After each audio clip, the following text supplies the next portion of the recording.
CBSE class 10 term 1 board paper with solutions. इस video में हम डिस्कस करेंगे साइंस का बोर्ड का पेपर क्लास 10 का एमसीक्यूज जहां पर आए थे और बच्चों को प्रॉब्लम भी हुई थी कि पेपर बहुत ट्रिकी है, but paper it was not tricky, it was a very simple paper. अब देखो यहाँ पर फर्स्ट क्वेश्चन क्या है कि हमने एक टेस्ट ट्यूब के अंदर सोडियम सल्फेट सॉल्यूशन लिया, उसमें हमने बेरियम क्लोराइड सॉल्यूशन डाला, एक इनसॉल्युबल सब्सटेंस बना। अब देखो स्टूडेंट्स, इनसॉल्युबल सब्सटेंस का मतलब क्या है? It is a precipitate. तो colour and molecular formula insoluble substance का क्या होगा? सिंपल सी बात है, हम एक रिएक्शन लिखेंगे, रिएक्शन हम अकॉर्डिंग टू द क्वेश्चन लिखेंगे, that is barium chloride and sodium sulphate. जब इन्हें हम रिएक्ट करवाएंगे तो क्या बनेगा? Product that is sodium chloride यानी कि नमक, और साथ में बनेगा barium sulphate. Barium sulphate it is white precipitate.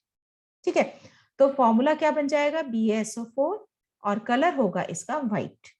Second question क्या है? Which of the following oxides they are insoluble in water to form alkalis. देखो हम लोग जब पढ़ते हैं चैप्टर में तब हम ये पढ़ते हैं कि sodium and potassium these are the two metals which when dissolve in water they form alkali.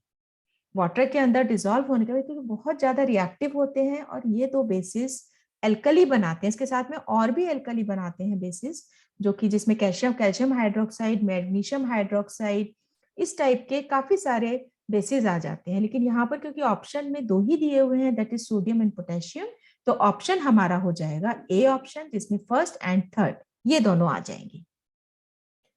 Third question क्या है कि अगर यहाँ पर एक डायग्राम गिवन है, डायग्राम में टेस्ट ट्यूब के अंदर जिंक ग्रेन्यूल्स हैं और साथ में एसिड प्रेजेंट है, that is the sulphuric acid को मिक्स किया है। तो अगर हम मेटल में कभी भी एसिड को मिक्स करते हैं तो हाइड्रोजन गैस इवॉल्व होती है विच when Burns with a pop sound. Pop sound के साथ में बर्न होती है। यहाँ पर अगर हम इन चारों ऑप्शंस को देखते हैं तो हमारा ऑप्शन डी ठीक बैठता है। फोर्थ क्वेश्चन है sodium reacts with water. Sodium hydroxide और हाइड्रोजन गैस बनाता है। बैलेंस केमिकल इक्वेशन हमें लिखनी है, सिंपल इसमें हमें बैलेंसिंग करनी है। तो अगर हम इन चारों ऑप्शंस को देखेंगे तो हमारा आंसर बी ठीक रहेगा। फिफ्थ क्वेश्चन क्या है? Which of the options in the given table are correct. Simple सा एसिड बेसिस एंड सॉल्ट्स का क्वेश्चन है। हमें यह बताना है कि किस जैसे ऑरेंज के अंदर कौन सा एसिड प्रेजेंट है, इट इज ऑक्सैलिक एसिड लिखा है, it is wrong because orange के अंदर सिट्रिक एसिड प्रेजेंट होता है। सोर मिल्क में lactic acid, it is true. And sting में मिथेनोइक एसिड और formic acid, it is true. Tamarind के अंदर एसिटिक एसिड नहीं होता, एसिटिक एसिड प्रेजेंट होता है विनेगर के अंदर। तो हमारा ऑप्शन सी ठीक होगा यहाँ पर, second and third option, that is the second one and the third one. उसके बाद में सिक्स क्वेश्चन क्या है कि ये हमें इक्वेशन गिवन है, ग्लूकोज का फोटोसिंथेसिस की रिएक्शन है, ये सिंपल रेस्पिरेशन की reaction, it is not the reaction of photosynthesis, ये रेस्पिरेशन की रिएक्शन है जहां पर ऑक्सीजन ग्लूकोज को ब्रेक करती है तो कार्बन डाइऑक्साइड एंड वाटर बनता है। यहाँ पर पूछा क्या गया है कि ये रिएक्शन क्या है, तो रेस्पिरेशन क्या होता है? It is an exothermic reaction while photosynthesis is an endothermic reaction. Displacement भी नहीं बनेगा, न्यूट्रलाइजेशन भी नहीं बनेगा, क्योंकि डिस्प्लेसमेंट रिएक्शन में हाईली एक्टिव लो एक्टिव को डिस्प्लेस करता है according to the reactivity series. Neutralisation reaction generally acid and bases में होते हैं जहां पर दोनों ही एक दूसरे के इफेक्ट को न्यूट्रलाइज करते हैं। सो आंसर ऑप्शन हमारा सी ठीक बैठेगा। क्वेश्चन नंबर 7 क्या है? Which of the following statements about the reaction given below are correct. कौन सा ऑप्शन इसमें ठीक है? देखो हम लोग जब ऑक्सीडेशन रिडक्शन रिएक्शन पढ़ते हैं तो हम ये पढ़ते हैं कि जब भी रिमूवल होता है ऑक्सीजन का या एडिशन होता है हाइड्रोजन का तो it is an oxidation reaction. इसका ठीक उल्टा हो जाता है रिडक्शन रिएक्शन। तो यहाँ पर क्या है? HCl is oxidise to chlorine, यहाँ पर HCl क्लोरीन में ऑक्सीडाइज हुआ है। ठीक है, उसके अलावा MnO2 it is reduce to manganese chloride, बिल्कुल ठीक है। Manganese chloride acts as an oxidising agent, बिल्कुल गलत है, क्योंकि जब भी प्रोडक्ट में कभी भी ऑक्सीडेशन या रिडक्शन कोई भी प्रोडक्ट का पार्ट नहीं करता। ठीक है, इसके अलावा HCl acts as an oxidising agent, no, HCl oxidising agent नहीं है, HCl रिड्यूसिंग एजेंट है, क्योंकि इसने मैग्नीज ऑक्साइड को रिड्यूस किया है इनटू मैग्नीज क्लोराइड और खुद ऑक्सीडाइज हो गया into water and chlorine. So option C is correct है। Select from the following the statement which is true for bases. Simple सा है, bases turn pink when a drop of phenolphthalein is added to it. बाकी के तीनों options गलत हो जाएंगे. Bases are bitter, right? But they don't turn blue litmus red. ये red litmus को ब्लू में कन्वर्ट करते हैं. pH 7 से ज्यादा होती है, सोर नहीं होते हैं बेसिस बिटर होती है. ठीक है, तो ये ऑप्शन भी हमारा गलत हो गया. तो आंसर क्या हो जाएगा? डी ठीक है यहाँ पर. Question number 9, study the following table and choose the correct option. Correct option क्या होगा? हमारे पास में है parent acid, parent base, parent acid, parent base, nature of salt हमें बताना है. मैंने अपने पिछले वीडियोस में सॉल्ट प्रिपरेशन में, अपने साइफॉक चैनल में सॉल्ट्स एंड देयर प्रिपरेशन में बहुत अच्छे से एक्सप्लेन किया हुआ है. तो यहाँ पर अगर हम ये तीनों ऑप्शन देखते हैं, sodium chloride and HCl NaOH, अगर हम इन दोनों को देखेंगे, दोनों ही strong acid and strong base हैं, तो सॉल्ट यहाँ न्यूट्रल बनेगा. सोडियम कार्बोनेट बनता है अगर carbonic acid and sodium hydroxide को हम रिएक्ट करवाते हैं. Sodium hydroxide it is very strong base और ये वीक एसिड है, तो यहाँ पर जो सॉल्ट बनेगा it is basic in nature. Sodium sulphate का मतलब है H2SO4 और NaOH को, अगर ये दोनों ही strong acid and strong base हैं तो सॉल्ट बनेगा न्यूट्रल, क्योंकि स्ट्रॉन्ग एसिड स्ट्रॉन्ग बेस जब रिएक्ट करते हैं तो न्यूट्रल बनाते हैं salt. Weak acid and weak base भी न्यूट्रल सॉल्ट बनाते हैं, लेकिन अगर बेस स्ट्रॉन्ग है और एसिड वीक है तो सॉल्ट बनता है बेसिक, और अगर एसिड स्ट्रॉन्ग है और वीक बेस है तो सॉल्ट बनता है एसिडिक. यहाँ पर क्या है? फोर्थ ऑप्शन में weak acid and strong base, salt is basic, so answer will be this, that is the option C, option D. It is important to balance the chemical equation to satisfy the law of conservation of mass. ठीक है, which of the following statements of the law is incorrect? यहाँ पर ये correct नहीं पूछा है, यहाँ पे पूछा गया है इनकरेक्ट कौन सा स्टेटमेंट है. बच्चे यहाँ पर बहुत ज्यादा कंफ्यूज हुए हैं. हमारा ऑप्शन यहाँ पर सी ठीक बैठेगा. The chemical composition of the reactant is the same before and after the reaction.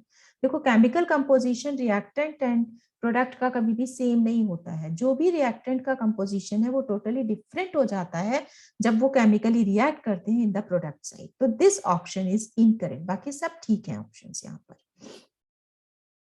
11th question क्या है? कंसीडर द फॉलोइंग से. तो बहुत ही सिंपल सा क्वेश्चन है कि इनमें हमें ये बताना है कि ए और बी इनका फंक्शन क्या है.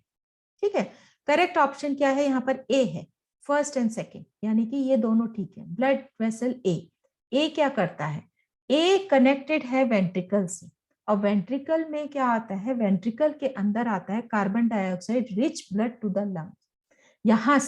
यहाँ से वेंट्रिकल लंग्स में डीऑक्सीजनेटेड ब्लड को भेजता है.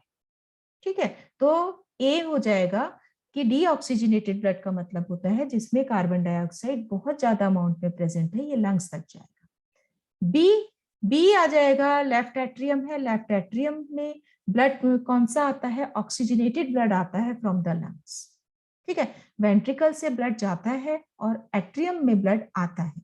तो वेंट्रिकल से, राइट वेंट्रिकल है, राइट वेंट्रिकल से डीऑक्सीजनेटेड ब्लड लंग्स में जाएगा और लेफ्ट एट्रियम में ऑक्सीजनेटेड ब्लड लंग्स से आएगा. तो ऑप्शन हमारा हो जाएगा A, that is first and second only. बाकी ये दोनों गलत हो जाएंगे. नेक्स्ट आ जाता है 12th question. In living organisms during respiration कौन सा प्रोडक्ट नहीं बनता अगर ऑक्सीजन अवेलेबल नहीं है? तो देखो, ऑक्सीजन अगर अवेलेबल होती है तो वो ऑप्शन होता है जो हमारा रेस्पिरेशन का है, वहां पर बनता है कार्बन डाइऑक्साइड एंड वाटर. लेकिन यहाँ पर क्वेश्चन में क्या है कि ऑक्सीजन अवेलेबल नहीं है तो क्या नहीं बनेगा? अल्कोहल बनता है फर्मेंटेशन में, लैक्टिक एसिड बनता है in absence of oxygen muscles के अंदर, carbon dioxide and lactic acid ये दोनों मसल्स में बनते हैं, लेकिन यहाँ पर कार्बन डाइऑक्साइड एंड वाटर ये नहीं बनता. ठीक है, क्योंकि अल्कोहल बनता है, लैक्टिक एसिड का लैक्टिक एसिड, ये तीनों के तीनों product in absence of oxygen बनते हैं, लेकिन वाटर नहीं बनता कार्बन डाइऑक्साइड के साथ में जब भी एनारोबिक रेस्पिरेशन होगा. तो यहाँ पर ऑप्शन हमारा हो जाएगा ए. 13th हो जाएगा the correct statement with reference to single celled organisms are. Option C correct है यहाँ पर, सेकंड एंड फोर्थ. सेकंड क्या है? Simple diffusion is sufficient to meet the requirement of exchange of gases. Single celled organisms है, complex नहीं है. Single cell का मतलब है कि plasma membrane directly in contact with the environment होती है, तो सिंपल डिफ्यूजन एक्सचेंज के लिए सफिशिएंट है. और उसके बाद में फोर्थ ऑप्शन क्या है, entire surface of the organism, जो पूरी की पूरी प्लाज्मा मेम्ब्रेन है सिंगल सेल्ड ऑर्गेनिजम्स की, वो एनवायरनमेंट के डायरेक्ट कॉन्टैक्ट में होती है। कॉम्प्लेक्स सब्सटेंस ब्रेक करते हैं सिंगल सेल में भी, और इसके अलावा स्पेशलाइज्ड टिश्यूज नहीं होते क्योंकि सिंगल सेल्ड है, तो उसके अंदर जो बॉडी डिजाइन है वो कॉम्प्लेक्स नहीं होता, बिल्कुल सिंपल होता है, तो स्पेशलाइज्ड टिश्यूज भी प्रेजेंट नहीं होते हैं इसके अंदर। तो ऑप्शन हमारा सी ठीक होगा। Question number 14, which one among the following is not removed as a waste product from the body of a plant? Simple सी बात है, यूरिया। यूरिया एनिमल्स में बनता है, प्लांट्स में नहीं बनता। Which one of the following statements are correct in reference to the role of A? Role of A during a breathing cycle in human beings. ठीक है, तो रोल ऑफ ए का मतलब क्या हो गया, रोल ऑफ ए यहाँ पर ये आ जाता है, डायफ्राम से रिलेटेड हो जाता है, तो ए हो गया यहाँ पर, ये डायफ्राम है, या हम ये भी बोल सकते हैं डायफ्राम का पार्ट हो गया, तो आंसर हो जाएगा D. D first, second and fourth. First, second and fourth, first क्या है, it helps to decrease the residual volume of air in lungs. ठीक है, उसके बाद में सेकेंड ऑप्शन क्या है, it flattens as we inhale, और फोर्थ ऑप्शन क्या हो जाएगा, it helps the chest cavity to become larger, larger बनाने में हेल्प करता है। ठीक है, तो ऑप्शन हमारा क्या हो जाएगा, D. Question number 16, which one of the following conditions is true? 1 minute, कहाँ गया हमारा, हाँ, या which one of the following conditions is true in stomata and green leaf shown in the given diagram? यहाँ पे स्टोमेटा से related question दिया हुआ है कि अगर स्टोमेटा, ये जो डायग्राम है, इस डायग्राम के अकॉर्डिंग कौन सा ऑप्शन ठीक होगा, तो large amount of water flows out from the guard cell, guard cell से बहुत सारा अमाउंट जो वाटर का निकलेगा in the form of transpiration, transpiration process के थ्रू, तो जो स्टोमेटल पोर है ये क्लोज हो जाता है, ये इस डायग्राम में दिखाया गया है। Gaseous exchange is occurring in large amount, वो हमेशा होता है, रेस्पिरेशन हो या फोटोसिंथेसिस, स्टोमेटल पोर उसमें क्लोज नहीं होता। स्टोमेटल पोर तभी क्लोज होता है जब ट्रांसपिरेशन का प्रोसेस होता है, बहुत सारा अमाउंट वाटर का निकल गया तो स्टोमेटल पोर क्लोज हो जाएगा, और अगर जब ट्रांसपिरेशन होता है तो स्टोमेटल पोर ओपन हो जाता है। अब यहाँ पर है, in which of the following is a concave mirror used, किस केस में कॉन्केव मिरर यूज होता है? देखो, रियर व्यू मिरर, इसमें कॉन्वेक्स मिरर यूज होता है। Safety mirror in shopping malls, convex mirror use होता है, क्योंकि कॉन्वेक्स मिरर डाइवर्जिंग मिरर होता है। In viewing full size image of distant tall buildings, simple सा है कि यहाँ पर भी कॉन्वेक्स मिरर यूज होता है, लेकिन concave mirror it is a converging mirror, और सोलर कुकर के अंदर कन्वर्जिंग मिरर का यूज होता है for the purpose of frying, जहां पर फ्राई करना होता है, कंसंट्रेटेड अमाउंट में हीट की नीड होती है, तो वहां पर कॉन्केव मिरर का यूज किया जाता है। Option A is correct. Question number 18, a student wants to obtain magnified image of an object as on a screen. कौन सा अरेंजमेंट ठीक है? देखो, यहाँ पर तीनों मैग्निफाइड इमेज हमें चाहिए, सेंटर ऑफ कर्वेचर पर ऑब्जेक्ट है, इमेज इक्वल बनेगी, मैग्निफाइड नहीं बनेगी। सेकंड ऑप्शन में क्या है, बियॉन्ड सी है, यानी कि 2f1, यानी कि सेंटर ऑफ कर्वेचर के पीछे है, तो इमेज हमेशा छोटी बनती है जब भी ऑब्जेक्ट सेंटर ऑफ कर्वेचर के पीछे होता है, लेकिन अगर ऑब्जेक्ट सेंटर ऑफ कर्वेचर और फोकस के बीच में होता है तो इमेज हमेशा मैग्निफाइड बनेगी।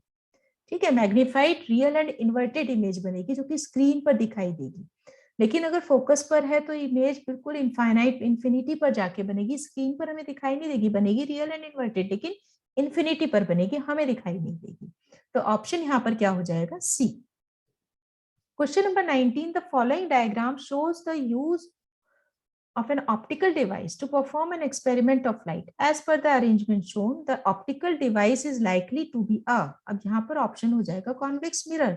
मैंने अभी बताया इस क्वेश्चन में कि कॉन्वेक्स मिरर क्या होता है, डाइवर्जिंग मिरर होता है, तो पैरेलल टू अगर यहाँ पर ये लाइट रेज अगर एंटर करती है इनटू दिस मिरर, तब डाइवर्ज होंगी तो हमारा ऑप्शन कौन सा हो जाएगा, डाइवर्ज का मतलब है बाहर की तरफ जा रही है, अगर कंसंट्रेटेड होती, कन्वर्जिंग होता तो ये अंदर की तरफ जाकर मीट करती, लेकिन यहाँ पर ये बाहर की तरफ जा रही है, बाहर की तरफ अगर रेज जाती है, इसका मतलब जो मिरर है it is the diverging mirror, that is the convex mirror.